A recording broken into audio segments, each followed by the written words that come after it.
in between Telluride, Colorado, and Gateway, which is pretty much the middle of nowhere. But it's a great place with some amazing scenery, if you haven't noticed already. No, it looks like Mars, honestly. It's crazy. Yeah, coming from the Midwest. Yes, exactly. And you have the other aspect of this. I would prefer to be out here in a sports car rather than a cushy SUV.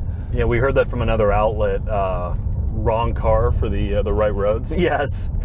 So it's a little bumpy, but we're going to deal with it. Let's talk about what the Telluride does great. And it's much like the Santa Fe that I drove. This is so insanely comfortable. It is like driving your living room around. Yeah, it's truly impressive. Honestly, it's probably the most comfortable midsize SUV that I've ever been in. Yeah, I would have to say so. Well, in this class. In this class, and the fact that you have the third row, which is pretty much usable, and they've made the cargo capacity more than pretty much all the competitors. Yeah, that's one of the things they touted. One of the few SUVs with a truly usable third row in this size and then in this price range. You know, I think the main thing that people are going to like about this, it's not trying to be good at all things. Like, it's really good at its ride comfort, its quality on the interior space. It's just kind of a smooth luxury car type ride and feel to it without being insanely expensive. And I think that's really what it does best. It is a great value proposition, particularly if you think about what's in its in segment. You have the Explorer, 4Runner.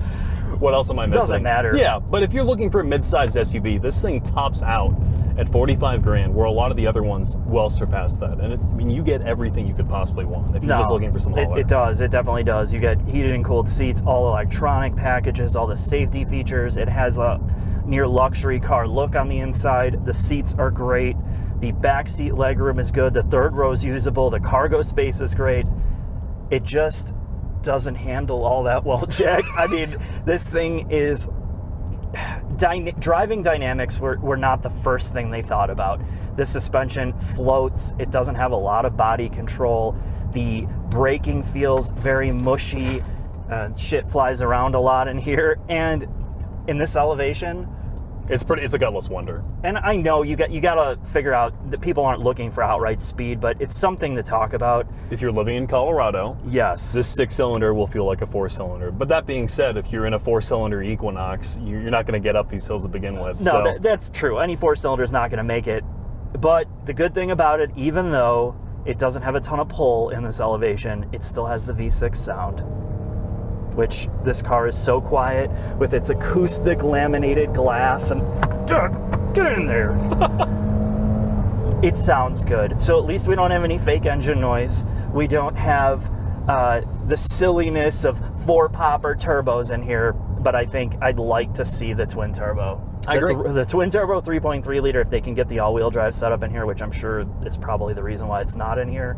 That's the only complaint I could possibly have about this thing. Let's talk little bit about the all-wheel drive system. So it's a front-wheel drive biased, all-wheel drive system with torque vectoring, and you have the option. They talk about a locking differential. What it really means is you're just locking the diff to split power 50-50 front and rear. Right. And you don't drive with lock. You don't drive in lock mode all the time because you're wasting fuel efficiency, and the system isn't designed to drive in 50-50 split all the time. It's designed to get you out of a sticky situation. So if you're in snow or mud and you have to get out, that's when you'd use it. But pretty much all the other drive modes like Sport, Smart, Eco, Snow, I mean, it's just a variation of how the all-wheel drive system transfers power to the back. The programming is differently. So if you want the most rear biased, you put it in Sport. If you want, the most front-wheel drive mode, you put in Eco, Smart, or just Comfort. It's just going to keep it like a front-wheel drive vehicle. I think if you're in a state where you're not on a lot of twisty roads, if you do a lot of highway driving and you're using this thing as a hauler, there's really not a whole lot to argue with. No, I agree. It's definitely, this is the best third row crossover SUV I've driven, where it does almost everything right and it mixes the comfort aspect with the usability without too much sacrifice, and I think that's the big thing about it. There are better SUVs in this segment, but not for the price. Agreed, yeah. I mean, if you want more of a driver's SUV, you get a CX-9, but if you want more of a plush comfort machine, you get this. If I was looking for a 3-row crossover, this has gone to the top of my list. The only other 3-row that I would consider is like the Durango SRT, but that's if I'm looking for fun. You know, that combines something this doesn't have. This is a rolling couch on wheels, literally.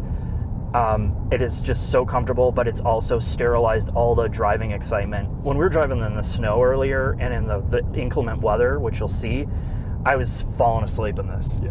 And that's the side effect of over distilling everything. You know, you make it so quiet, you make it so refined, so comfortable that you're just, I would rather the car drive itself at this point because there's really not that exciting to drive it, you know?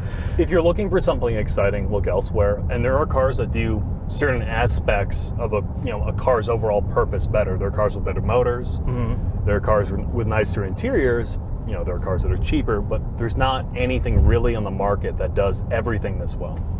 No, I would agree with you on that, 100%.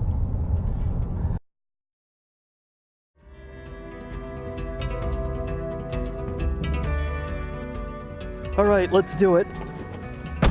Final thoughts on the new Telluride. Now, anybody that's going to say they can give you a full review on a vehicle they only spent 8 hours with is full of it. There's no way I can say or let you know all the nuances an owner would find, so you're gonna have to wait for a later video. But I can explain the pros and cons as I perceive them from my day with it. So here it is. Let's start with the pros. This is the best riding and most comfortable vehicle Kia has ever made.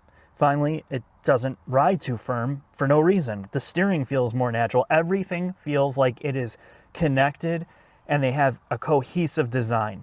The way that it rides connects with how smooth the V6 is and the transmission performance. The seats are great. The second row feels good and has good adjustability, and you can finally use the third row and not sacrifice a ton of cargo capacity using it. So that's a huge pro, and you might wonder, well, how the hell did they do that?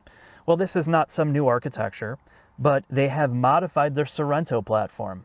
They've modified it and elongated it and reinforced it with higher strength steel and more structural adhesives, the usual things, and it's worked. And that is the best thing about it. If you're looking for a real family vehicle that is not a minivan and you're minivan phobic, this would be your best replacement. Now, let's get into the cons. The cons are you trade off all of that for driving dynamics, because this thing does not handle very well. It's got a lot of slop, it's got a lot of float, it's got a lot of compliance steer. You can feel that their focus was not on any type of driving excitement, and that might totally turn you off, because as much as it's quiet and smooth, it is kind of a snoozer to drive. But let's get back into the main part of this. This is a value-oriented product that does not feel like a value-oriented product, then that's what Kia does the best. They have the price in this sweet spot between high and low, where you get things like air springs on the higher trim level. If you get the tow package, you get air springs, you get a hitch, it will self-level itself. But they've stripped out things like electronically controlled dampers to save cost. And there's smart things they've done through their market research and talking to people that want these vehicles. They put all their money on the inside and a lot of the exterior design to just attract new buyers in. And I think it definitely works. I think this is going to be a very successful vehicle for them because it's practically usable, affordable for the people that have families that need something like this. And I'm going to end there. You're going to get the full review where I can break down more of all the little details. Take care of yourself. Thanks for watching.